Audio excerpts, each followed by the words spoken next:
አብዛኛው ምዕመናን እያደረገው ያለው ነገር ቤተክርስቲያን ውስጥ ካልሲ ለብሶ መግባት ይቻላል ወይ?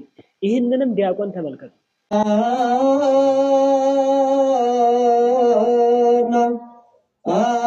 ቤተ መቅደስ ውስጥ ካልሲ ለብሷል ይቻላል ግን በኢየሱስ ምን አለ? ኢየሱስ ይረግጣል። ምን አስደነገጠው? በኢየሱስ ነው የዘላለም ሕይወት በኢየሱስ ነው። አዎ ጉድ እኮ ነው። አይ ምን አድርግ ነው የሚለው መስመር ላይ ወጥቶ እንደዚህ ማለት ምን ማለት ነው? እኛ ኢየሱስ ክርስቶስ የዘላለም ሕይወት አይደለም ብለናል አላልንም። ቤተክርስቲያን ዙሪያ ሱቅ በደረቴ ሆነ መሳለሚያ አጣን እስከ መተቱን ተጀመረ። ብፁዕ አቡነ አብርሃም የቤተክርስቲያኒቱ ዙሪያ ሱቅ የሚባል ተፈጠረ። ከዚያ በኋላ መሳለሚያ እንኳን ብለው ምዕመናን እስከሚማረሩ ድረስ። ይህ የምታዩት የጻድቁ አቡነ ሀብተ ማርያም ስዕል የሚንቀሳቀሰው በተአምር ነው ወይስ በምንድን ነው? ቤተክርስቲያን የሚገኘው አዲስ አበባ አስኮ ከአጆርጂ ዱቄት ፋብሪካ በዳገት ወደ ላይ መለስ ፋውንዴሽን ውስጥ ነው። እንደዚህ መሳሉ እስከ ቤተክርስቲያን አስተምህሮ አንጻር ይፈቀዳል? ይህ የምትሰሙት ቅዳሴ በኦሮምኛ ቋንቋ የተዜመ ቅዳሴ ነው። ይቻላል ግን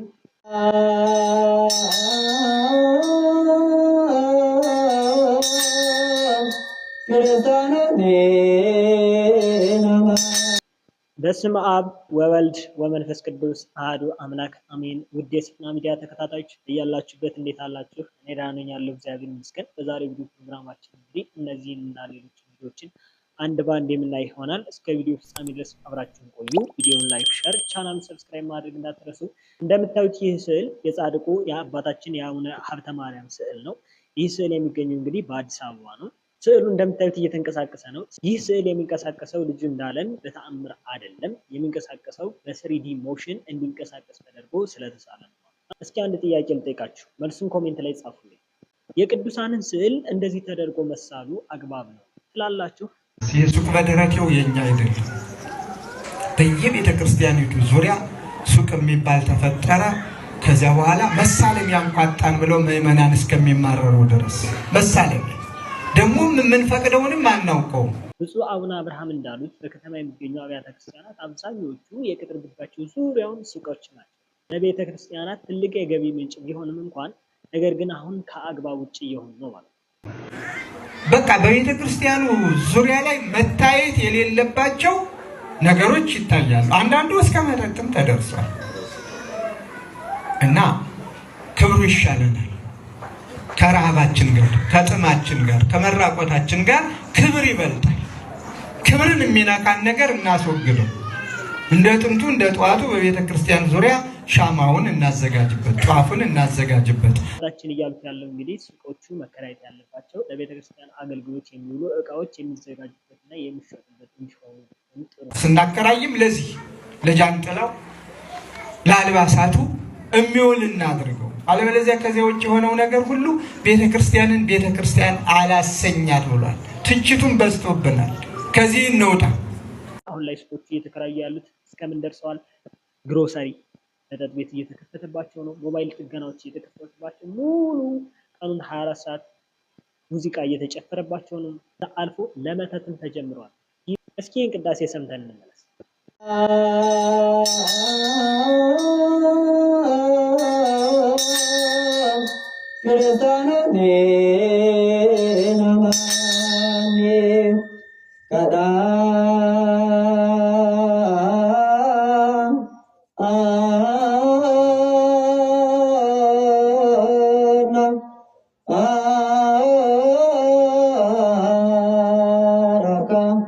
ይህ ቅዳሴ ዜማው የተዜመው እንግዲህ በኦሮሞኛ ቋንቋ በግዕዙ ጻኡ ልውሰ ክርስቲያን እያለ ነው።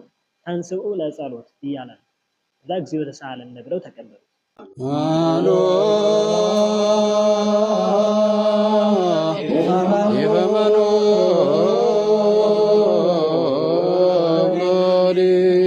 ነገር ግን ይህ ዜማ እንደሰማችሁት የተዜመው በኦሮሞኛ ቋንቋ ነው። ይህ አግባብ ነው ወይ?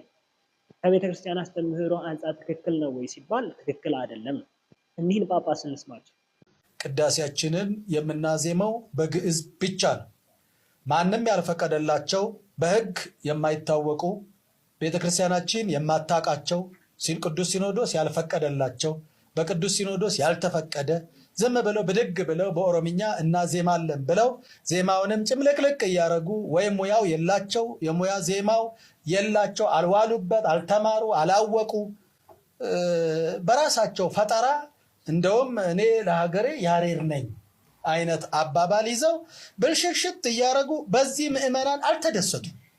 በእውነት ኦሮሚያ ክልል ላይ እናያለን እናውቃለን፣ አልተደሰቱም ምዕመናን በዚህ የቅዳሴ ዜማ በኦርቶዶክስ ተዋሕዶ ቤተክርስቲያን የተፈቀደው በግዕዝ ቋንቋ ነው። ዜማው ነው፣ ንባቡ አለ።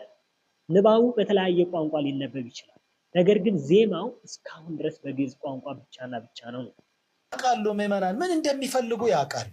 እና የቅዳሴ ዜማን በኦሮምኛ አልፈለጉም ምዕመናን፣ ተነቦላቸው ትርጓሜውን አውቀው መረዳት ነው የፈለጉት። እና እስከዛሬ ድረስ የቅዳሴያችን ዜማ የተፈቀደው በግዕዝ ብቻ ነው። በአማርኛም አልተዜመም፣ በትግርኛም አልተዜመም፣ በኦሮምኛም ሊዜም አይችልም። ያ የሌላ አካሄድ ጉዳይ ነው እና ይህ መቆም አለበት። በቅዱስ ሲኖዶስም ይታሰብበታል። አንዳንድ ዲያቆናት ካለማወቅም ይሁን ከማወቅም ከመደፋፈርም ይሁን እንጃ የተለየ ነገር ያደርጋቸው። ይህንን ዲያቆን እዩት። ይህ ዲያቆን እንግዲህ እየቀደሰ ያለው እስከ ካልሲ ነው። በካልሲ ይቻላል ነው። ይህ መደፋፈር ነው። የማህሌትን ቅድስትን አልፎ መቅደስ ድረስ ካልሲ ለብሶ ቅዳሴ መቀደስና መግባት ይህ በጣም ትልቅ የሆነ ስህተት ነው። ውስጥ ካልስ ለብሶ መግባት ይቻላል? በነገራችሁ ላይ በጫማና በካልስ መካከል ያለው ልዩነት ምንድን ነው? ለስላሳና ደረቅ ጫማ ምን ልዩነት አለ? ወደ ቤተክርስቲያን ካልሲ ለብሶ መግባት የተከለከለ ነው። የሆነው ምን መሰል ጫማው ልቀ ግባ የሚባል ቤተክርስቲያን እንዳትቆሽሽ ነው ይመስላችሁ? እሱ እኮ ሁለተኛ ምክንያት ነው። ቅዱስ ሙሴ ወደ ደብረ ሲና ሲቀርብ ወደ ሐመልማል እና ነበልባል ሲቀርብ ጫማን አውልቅ የተባለ ምን እንዳያቆሽሽ ነው። ያውም ቤተ መቅደስ ድረስ በተለይ ክህነት ያላችሁ ሰዎች ያውም ቤተ መቅደስ ድረስ በጣም ነውር ነው እና በሞቴ ካልስ ለብሰን ቤተክርስቲያን አንግባ። ውድ የስቅማ ሚዲያ ተከታታዮች በዛሬው ቪዲዮ ፕሮግራማችን ብዙ እንዳተረፋችሁ ተስፋ አደርጋለሁ። ይሁን ላይክ፣ ሼር ማድረግ እንዳትረሱ። ቻናሉን ሰብስክራይብ በማድረግ የስቅማ መንፈሳዊ ዩቲዩብ ቻናል ተከታታይ ሁኑ።